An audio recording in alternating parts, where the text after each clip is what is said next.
সম্মানিত ভাইয়েরা, বাংলাদেশের মানুষের যে মৌলিক অধিকার, সেই অধিকারকে হরণ করার জন্য এই সরকার, আপনারা জানেন, দেশের সম্পদ তারা দুর্নীতি করে আত্মসাৎ করেছে। এই দেশের সম্পদ তারা বিদেশে পাচার করেছে। এইভাবে এই দেশের মানুষের করে তারা দারিদ্র্যকে চাপিয়ে দিয়েছে। মানুষের যে অন্ন, বস্ত্র, বাসস্থান, মৌলিক অধিকারকে তারা হরণ করেছে। অন্যের সম্পদ তারা কুক্ষিগত করেছে।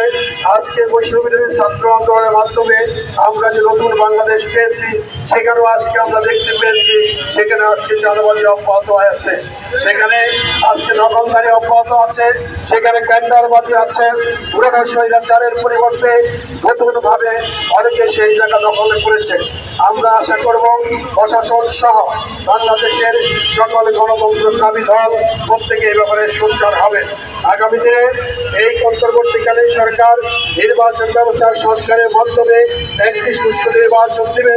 সেই নির্বাচনের মাধ্যমে আমরা এমন একটি দলকে ক্ষমতা আনতে চাই যারা মানবাধিকার নিশ্চিত করবে।